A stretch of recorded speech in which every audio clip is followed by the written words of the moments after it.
No man thinks more highly of the patriotism as well as the abilities of the very worthy gentlemen who have just addressed the House. But different men see the same subject in different lights. And therefore, I hope it will not be found disrespectful to these gentlemen if I, entertaining as I do opinions of a character very opposite to theirs, shall speak forth freely and without reserve. For this is no time for ceremony. The question before the House today is one of tremendous import for this country. For my part, I consider it nothing less than a question of freedom or slavery. And in proportion to the magnitude of the subject ought to be the liberty of the debate. It is only in this way that we can hope to arrive at the truth and fulfill the great responsibility which we hold to God and to our country. Should I, for fear of giving offense, hold back my opinion at this time, I should consider myself a traitor to my country and guilty of an act of disloyalty to the majesty of heaven, which I revere above all earthly kings.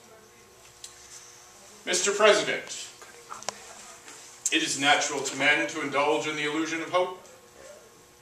We are apt to close our eyes to a painful truth and listen to this sound, that song of that siren, till she has transformed us into beasts.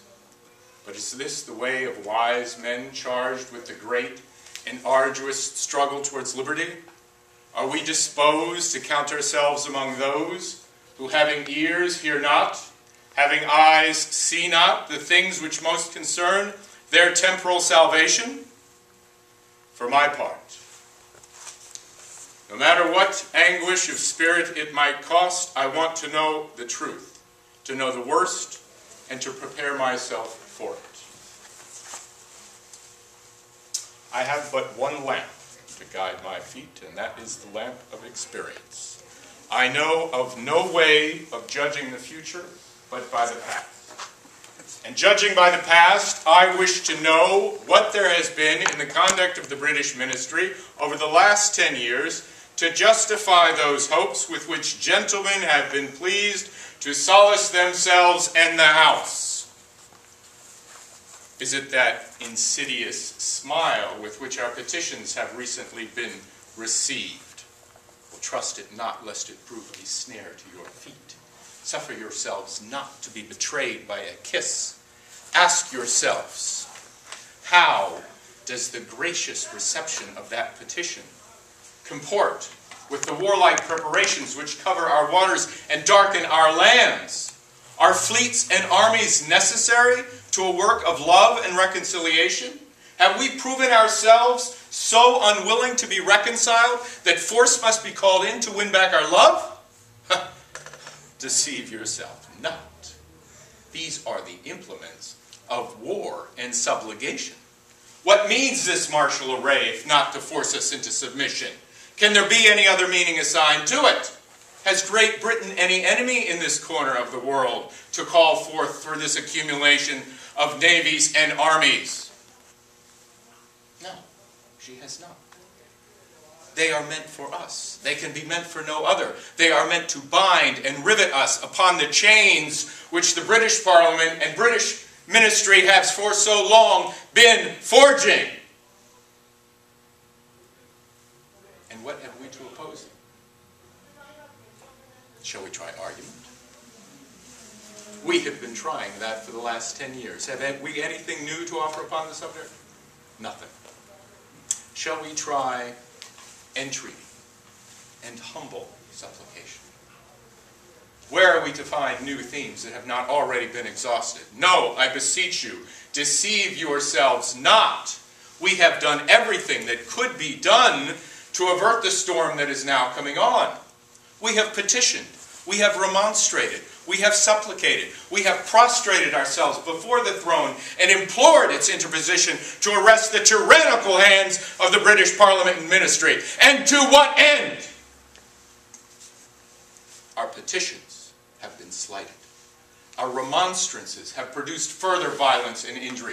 Our supplications have been disregarded, and we have been spurned with contempt from the foot of the throne. In vain may we, after these things, continue to indulge in the fond hope of peace and reconciliation. The time for hope is past. If we wish to be free, if we mean to preserve inviolate those inestimable privileges for which we have so long been contending, if we mean not to basely abandon the glorious struggle in which we have so long been engaged, and which we have pledged in this very house never to abandon until the object of our contest is attained, we must fight! I say again, we must fight. A call to arms and to the God of hosts is all that is left to us. Indeed, some may say, some are of the opinion, we are weak, unable to cope with so formidable an adversary. Well, when shall we be stronger? Next week? Next month? Next year? Will it be when we are totally disarmed and there is a British Guard stationed in every house? Shall we gather strength through irresolution and inaction? Will we find the means of effective resistance by lying supinely on our back and hugging the delusive phantom of hope until the enemy has bound us hand and foot? No! We are not weak. If we make a proper use of those means which the God of nature hath placed in our power. Millions of people, armed in the holy cause of liberty, and in such a country as we possess, are invincible by any force which an enemy can send against us. And forget you not, we will not fight this battle alone. There is a just God who presides over the destinies of nations, and who will raise up and call forth friends who will join in battle with us. The battle goes not to the strong alone, but to the vigilant, to the active, and to the brave. And in truth, we have no choice. If we were base enough to desire it, it is now too late to retire from the contest. There is no retreat except into submission and slavery. Our chains have been forged. Their clanking can be heard on the fields of Boston. The war is inevitable. And I say, let it come. Let it come. It is in vain to extenuate the matter. Gentlemen may cry, peace, peace, but there is no peace. The war is here already. The next gale that sweeps in from the north will bring to our ears the sound of resounding arms.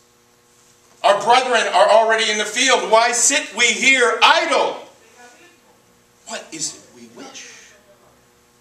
Is life so sweet? Is peace so dear as to be purchased at the price of chains and slavery? Forbid it, Almighty God. For I know not what course others may take. But as for me, give me liberty or give me death.